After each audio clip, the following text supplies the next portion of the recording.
Can I ask you a couple of questions about? Can I ask you some questions about Mohammed? Can you get out, please? I just wanted to know whether Can you get out, please? whether you'd known Can you get out, that please? he'd gone to Syria. Can you get out, please? And Libya. Get out. Did you know that? Out. This is his son Mohammed Abdallah. One minute he was working in a supermarket, the next he was on his way to the Libyan uprising.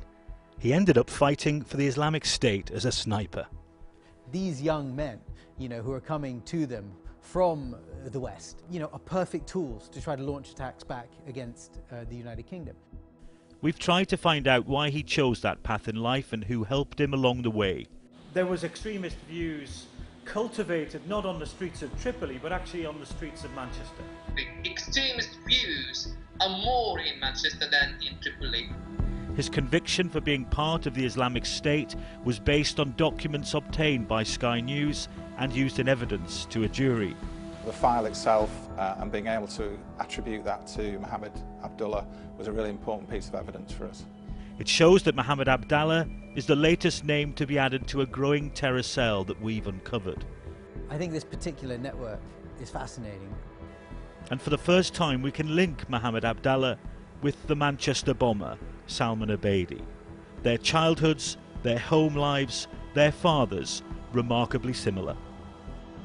In this special report we look at the friendship between these two young men who grew up together and ask, why did one become a mass murderer and the other a convicted terrorist?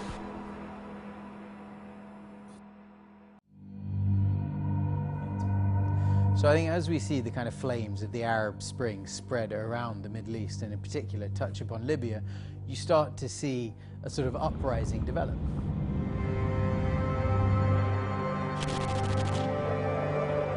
Gaddafi was sort of a long, much hated leader of the country, and there was a large population of dissidents who had fought him both politically and militarily.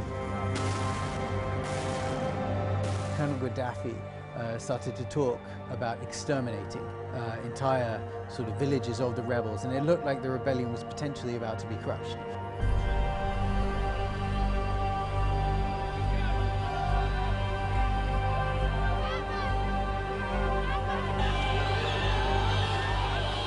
There was a push by then Prime Minister Cameron and President Sarkozy to actually go and do something about this. And they really mobilized the sort of force to actually go back and start to provide some support for the revolutionaries on the ground.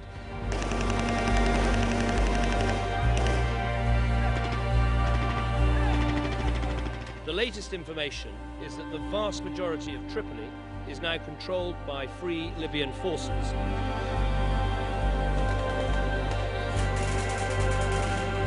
And amongst this community, it of course included a number of British nationals who lived here in the United Kingdom, who had continued to sort of struggle in their own way against Gaddafi.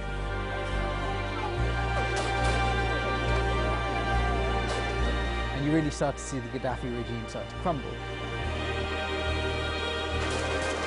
And ultimately, this led to his death in a ditch on the roads of Libya.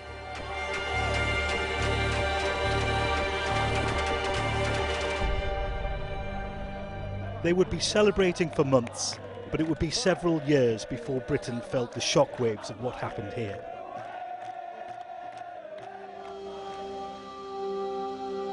Mohammed Abdallah returned from the Libyan uprising to the family home in Manchester in 2011. When they were fighting alongside others during the uprising, they were part of a band of brothers. There was a real sense of community. They've returned to Manchester and they perceive themselves likely as being nobodies anymore. This likely led to a kind of hole that needed to be filled. Mohammed had a younger brother called Abdal Rauf. His revolution didn't go so well. He was paralysed during the fighting and came home in a wheelchair. The Abdallah family had settled into a growing Libyan community in Manchester, having been granted asylum a decade earlier. At his son's trial, the court heard how their father Naga had strong links to a well-known band of militants called the Libyan Islamic Fighting Group. So the Libyan Islamic Fighting Group, they were formed by veterans fighting against the Soviet invasion in Afghanistan in the 1980s. However, in 2004, they were prescribed as a terrorist group by the UK and others because of their perceived alleged connection to Al-Qaeda. His dad was also a member of the Libyan Islamic Fighting Group. The group later renounced their links to Al-Qaeda and condemned the targeting of Westerners, eventually disbanding in 2010. Manchester was the perfect place to many Libyans who claim asylum, who came for study, who came to work. Some of them call them Little Tripoli because... Rida Felboom spent 10 years in Manchester and taught the Abdallah brothers. He now lives in Libya. He knew the Abdallahs very well. The British government at that time wanted Gaddafi to go by any price. So they helped the revolutionaries, and some of those revolutionaries were British Libyan citizens. Probably they did a good study of what's the consequences of those British citizens who carry weapons and came back to the UK. 3 years after he fought in Libya in the summer of 2014, Mohammed Abdallah decided to leave Manchester again. He took a flight to Tunisia, onwards to Istanbul, and crossed the border into Syria, where he joined the Islamic State. In court, the jury heard how Mohammed's father withdrew £2,000 and sent his son the cash by telegram to a hotel on the Turkey-Syria border. Mohammed then used the money, the jury was told, to purchase an automatic weapon. He denied that during his trial, saying the money was used for flights, but the jury didn't believe that. This is the form Mohammed Abdallah filled out when he joined IS. It was part of a haul of documents obtained exclusively by Sky News. When he signed up, he put his occupation down as supermarket assistant, but his ambition was to be a sniper. This document was used to help convict him. The UK believes more than 1,000 extremists have left Britain to fight overseas.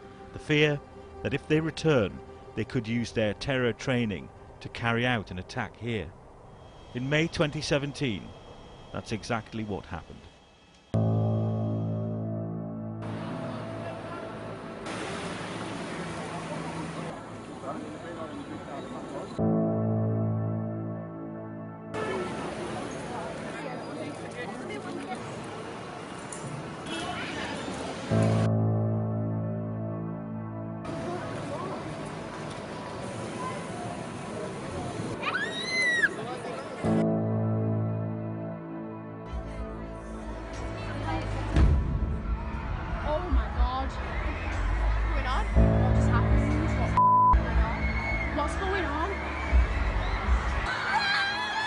The murder of 22 people at the Manchester Arena was the worst terrorist attack in Britain since the London bombings of 2005.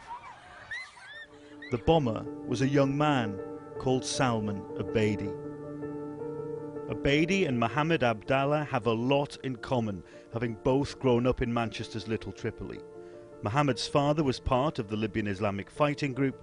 Salman Abedi's father was a senior figure in that same group. He was involved in this group called the LIFG, the Libyan Islamic Fighting Group. He was very much an active member in that he was a fighter as part of this group. Had struggled against Gaddafi, and he was very much part of the kind of distant community that was based here in the United Kingdom. The British Authority knows, knows the father and other members who came from Afghanistan. The British security services knew more about the Abedi family than they were willing to let on in the aftermath of the bombing. Well, we do know that he was known up to a point to the intelligence services. I'm sure we'll get more information about him over the next few days and over the next few weeks. But I would just point out that... When you say known, what does that mean? Well, I can't be drawn on that at the moment because it is an ongoing investigation. MI5 regarded Abedi as a threat well before the Manchester attack. He was a so-called subject of interest. But that had been downgraded suggesting he wasn't thought to be an imminent threat when he detonated his device. Given the nature of the attack that he subsequently took place, it would seem as though it was quite clear that he came back with a very specific deadly intent. Salman Abedi was part of a terror cell in Manchester. At the heart of that cell was Raphael Hosty, Britain's most prolific Islamic State recruiter. Hosty persuaded many of his friends from Mosque side to join him. He recruited Muhammad and Abdal Rauf Abdallah to follow in the same path. All in all, they became a deadly band of brothers. We now know that Salman Abedi and the Abdallah brothers were in fact good friends. They all prayed together at this Islamic centre in Manchester, and the people there remember them.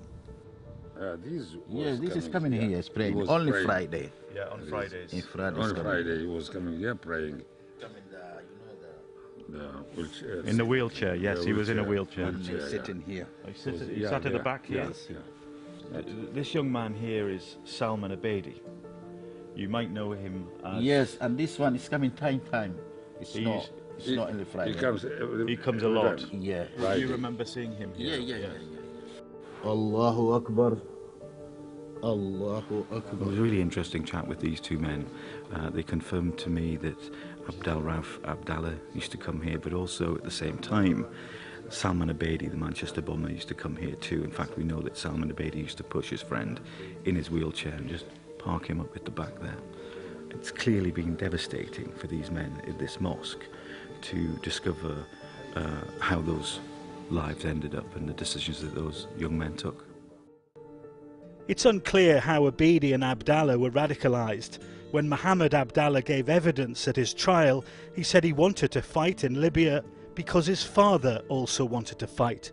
Experts believe that the radicalisation could have occurred through exposure to warfare.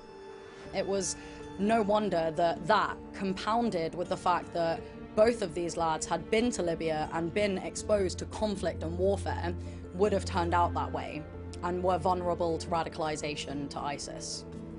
When Sky News made public the details of the files, security services were made aware of Muhammad Abdallah's involvement within IS. When he tried to re-enter the UK in September 2016, he was arrested and charged. He said he joined the Islamic State by accident, said he tried to leave within just 4 weeks, but he actually stayed in Syria for nearly 2 years. He now joins his brother Abdal Rauf in prison. He was jailed last year for sending money to jihadis in Syria. People make their own choice in life, and I don't understand, all the influences on those two brothers and why they made those choices. I'm sure it must be very difficult for the family to understand why they would want to get involved in this conflict. I wanted to ask their father how he felt now that his two sons were convicted terrorists, and why he sent his son £2,000 as he made his way to Syria. Can I ask you a couple of questions about... Can I ask you some questions about Muhammad? Can you get out, please? I just wanted to know whether you'd known Can you get out, that please? he'd gone to Syria. Can you get out, please? Libya. Get out. Did you know that? Out. I just want to. Out, I just please. want to know whether you knew whether he'd gone. Out. Did you know he was going to Libya? Did you know he was going to Syria? We just want to ask some questions, that's all. Don't go there. I talk to you, yeah? Don't speak to me, yeah? Well, I just want to ask you one or two questions. Did you know Salman Abedi? Get out. We don't have any son there. Get out. You have a son called Muhammad? We don't have any son there. I don't know, is it? We don't have. I'm not that person. Go back. Well, why do you...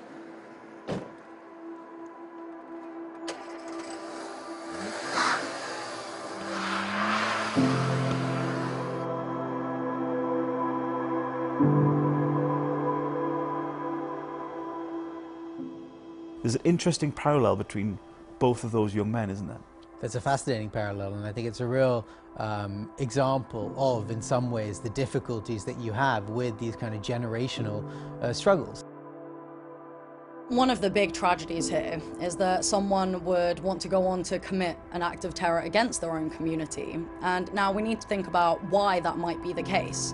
Now, it's not just about foreign policy, in as much as people might want to point to that, but also what's happening domestically. So it's no surprise that these conditions were the perfect conditions to create a world in which that was allowed to happen. I think yes. I think if you look at all the ingredients that you see on the ground, it's in many ways no surprise that we saw happen what ultimately happened.